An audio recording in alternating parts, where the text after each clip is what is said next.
Hey, I expected you to be smarter, lady, Mark said with a mean look, leaning back in his chair. You're married to Nick, but you're not very good at stuff. Nick had a rough marriage with you, Mark laughed. Now give me the checkbook. If you don't, we're splitting up. Fine, but you'll be sorry, I replied. Mark didn't seem to get what I meant. He just grinned and said, No, I won't. Mark seems to have gotten it all wrong. I've got a plan to keep him from getting his hands on Nick's money. I'm Karen, 35 years old. My life was happy until 3 years ago when my husband, Nick, died in a car crash. Since then, I've been heartbroken and struggling to move on. Mark, who was Nick's best friend, has been a huge support. He took me out, suggested movies, and did everything to help me feel better. Thanks to him, I started to heal. Now, 3 years later, I'm thankful for Mark's kindness. But then Mark surprised me one day by proposing. Karen, will you marry me? He asked. I know it's complicated because of Nick, but don't you think it's time to focus on your own happiness? It's been 3 years since Nick's passing, and I feel like I've finally started to heal, thanks largely to Mark's support. I hadn't seriously thought about moving on until now, maybe because of the guilt I felt towards Nick. But when Mark proposed, something clicked. Could being with Mark bring happiness to both of us, and even to Nick? I'll make you happy, for both of us, including Nick, Mark promised, looking me in the eye. I chose to believe him. Okay, I trust you. Thank you. And so, I agreed to marry Mark. At first, married life with Mark was great. Following his wishes, I became a homemaker and focused on taking care of the household. Mark would always message me after work, eager to know what's for dinner and rush home. Even though it was my second marriage, our early days together were filled with happiness. Mark often pitched in with chores on his days off, and there were no complaints. I hoped this blissful life would continue. Things took a turn for the worse after about 6 months. It was around 11 p.m. when Mark finally got home. You're late again. I've asked you to let me know when you'll be late, I reminded him. Got invited out suddenly, he brushed it off. What could I do? You could have just gone to bed, and texting would have been enough. I need to get dinner ready, it's not that big of a deal. Stop nagging as soon as I walk in, he snapped, heading straight to the bathroom. He's been coming home late a lot lately, not just today. And there's no communication from him, not even a call or text. He says he's at a work event, but I wonder if he really needs to go, especially on his days off. He doesn't help with chores anymore. You should at least pitch in on your days off, I tell him.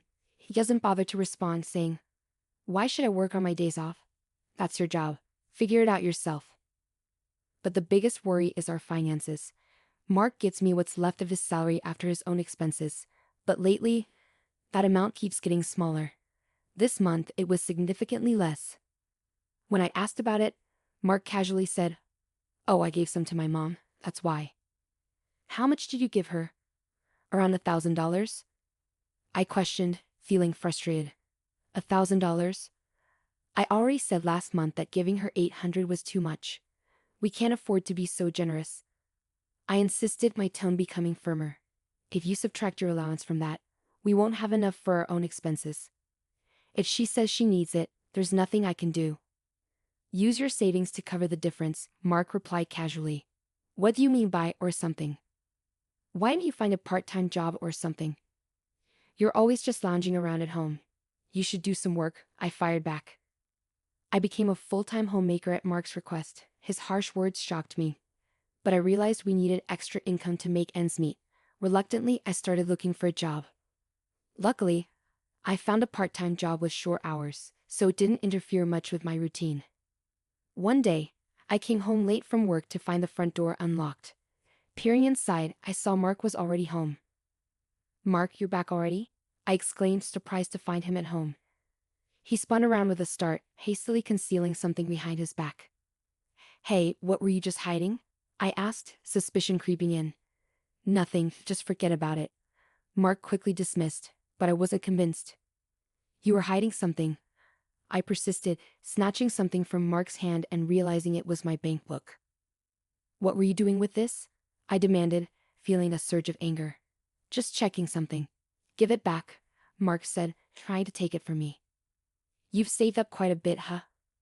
I had no idea, he remarked, flipping through the pages.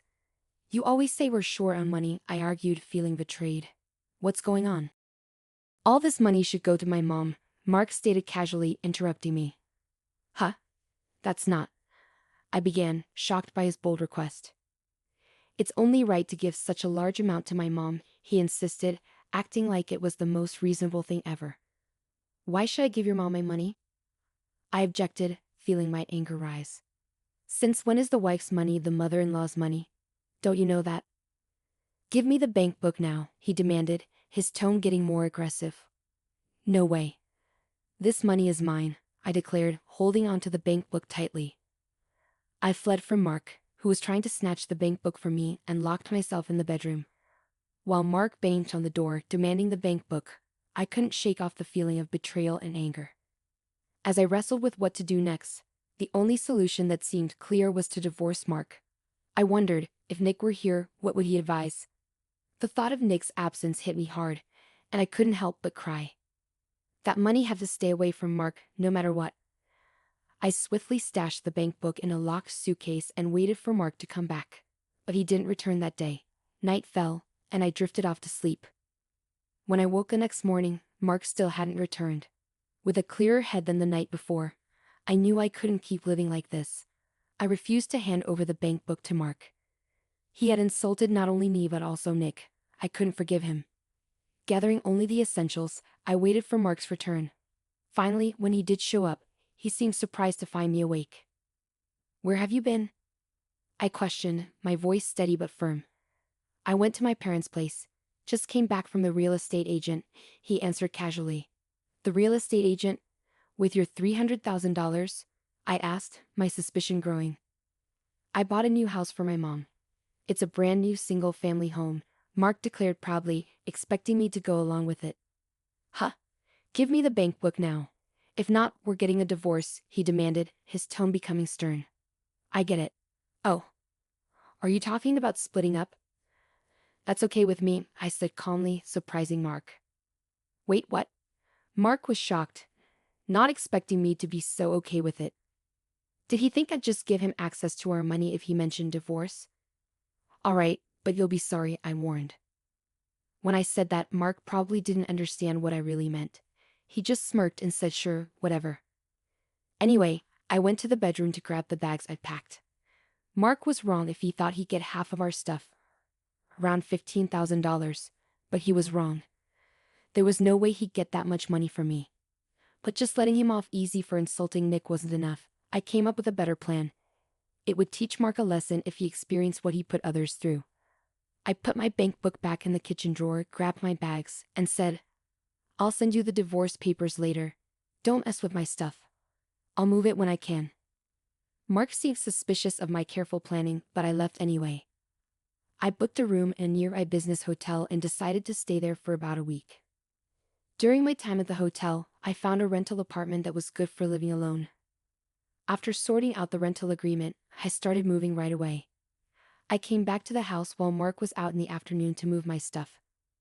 When I checked the bank book I left in the drawer, money had been taken out, leaving $150,000 behind, just like I expected.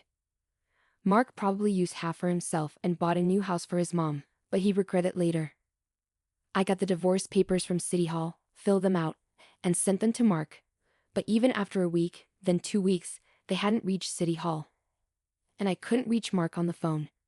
After nagging him for a while, Mark finally answered, sounding annoyed. Can you hurry up and send the divorce papers to City Hall? Divorce papers? Oh, I'll send them in next week, I said casually. And you took money from my bank account, didn't you? That's illegal without my permission, Mark accused. Idiot.